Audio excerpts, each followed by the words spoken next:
Paul Marsh here on Express, and I'm delighted to say that I've been joined by Andrew Wright, Musical Theatre Performance Company's resident producer at the University of Chichester. Thank you very much for joining me, Andrew. Oh, you're very welcome. It's lovely to be here, Paul. So, on the Saturday the 27th of January at the New Theatre Royal, yourself and your students are bringing the 9 to 5 musical to town. You must be excited about this. Yeah, absolutely. It's a fantastic show. It's a sort of a Broadway smash hit. The students are working incredibly hard in the rehearsal room. They're super excited. It's going to be a great event. Returning back to the New Theatre Royal after we visited last January with Urinetown, the musical. So it's really nice to be coming back to the venue again. Now, take us back to the actual show before we start to talk about your students, etc. Let's take it back to the show. Everybody knows Dolly Parton 9 to 5. Some people may not know the show, so what can they expect? It is a classic underdog story. It covers themes of don't judge a book by its cover. It features three lead characters. I don't want to give too much away because I want to give a little bit of entice people to buy those tickets. But it features three main characters who essentially fight for what's right within the world. Overthrowing various characters along the way to achieve their objective and their goal. And it's got music and lyrics by Dolly Parton. It's got a book by Patricia Resnick. It's based on the seminal, film, the 1980s film of the same name. It's a feel-good musical with a lot of heart. So, like you say, it is based on the 1980 movie, which, of course, is set in sort of late 70s, really. We are in 2024 now. A lot has changed in 44 years. How much is still relevant? How much have you had to change? How much have you kind of tinkered with? I think, yes, there's elements of the musical and the narrative that are sort of dated, but I think they can still serve to teach us an awful lot about the world that we live in today. And as you say, all of those changes that have happened across that time period as well. There's a number of things about knowing who you are and standing up for what you believe in, and et cetera, et cetera. I think there's a lot of self-belief, and as I mentioned earlier, not judging a book by its cover, and allowing people to be who they are. I think that's a wonderful message. The musical came out on Broadway in 2009, so there's a certain amount of sort of modernization that's been written into the narrative from that original film in the early 80s for the musical, which came out on Broadway sort of just over a decade ago. Now, you're going to have to give something away. I'm going to ask you a question here. Are we going with our Texas, Nashville accent, or are we sticking with the south coast of England accent? Oh no, we're definitely going into across the pond, as it were. Fantastic. So yes, absolutely. And how are we going with that accent? Because I always find, it's very difficult to kind of keep it relaxed and natural rather than going into that cartoon character.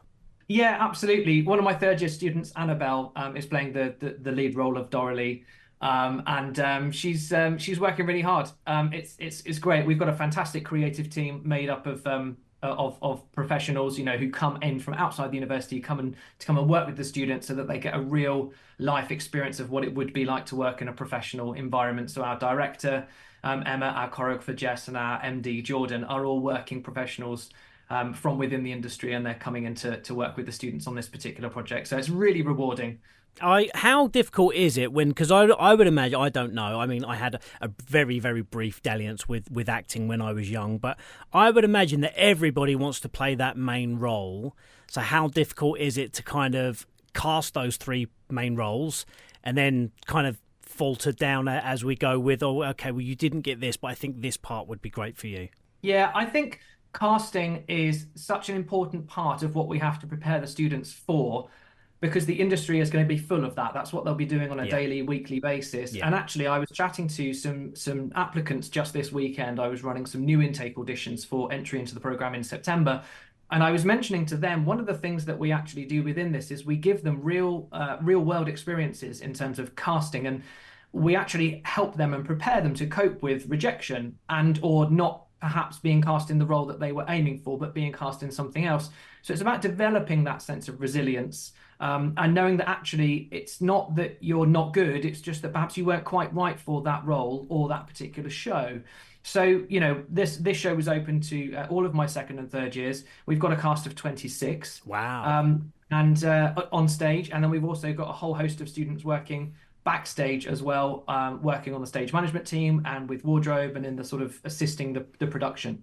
So Well, it's a real team. it's funny you should say that because I've done a few interviews recently, actually, about whilst, I know all of the focus is going to be on those three main parts, as with any TV show or film or whatever it is, everybody focuses on the main parts. But I recently spoke to Kai Fagan of Love Island, and I asked, again, so everybody focuses on the main contestants in the show. I asked him how many people does it take to make that show, and he said hundreds. He said 300 or 400 people it takes to make that TV show, and it's exactly the same with this, isn't it? Everyone will be, the headline bill will be those three named people. But it takes, maybe not 500 people, but it takes a lot of people to make this show happen. Yeah, absolutely. There's so many people that are working hard behind the scenes, from our, as I say, our wardrobe team, our professional creative and production team as well. We've got a set and costume designer, a production manager, a lighting designer, a sound designer. We've got technicians that are coming in to help with various aspects of the production. So it really, it takes a village to sort of put on a show like this. It's a huge team effort, but I'm really pleased to say that everybody's working really hard. They're making huge amounts of progress. We rehearse and actually stage the whole show in 12 days, so it's quite a major feat. We started on Monday of last week. The students have rehearsed Monday to Saturday. They had a rest on Sunday. We're now on the first day of our second week of rehearsals. We're rehearsing through to Saturday, and by Saturday of this week, the show will be fully staged before we move into our production week. Wow. And then we head towards the production day on the 27th. So again, it's about emulating that professional practice, working really hard in an intensive way and getting the show up on its feet as quickly as we possibly can. Well, I think it's absolutely fantastic. I mean, at the end of the day, that's what you're there for. You're there to prepare the people for the real world. And, not, like I say, not that I am an actor, not that I've been on any of these TV shows, but from what I understand, being a big movie fan, you can have different types of shoots, can't you? You can have a shoot that lasts 3 months and it's a lot more relaxed, or you might have to shoot a whole TV show or movie or theatre play, whatever it is, in a week. You've got two different sides of that coin, so to prepare them for that is fantastic. Now, if anybody is listening to this and thinking, this sounds great, I want to come down, tell us, A, what people can expect, and B, how they can get tickets.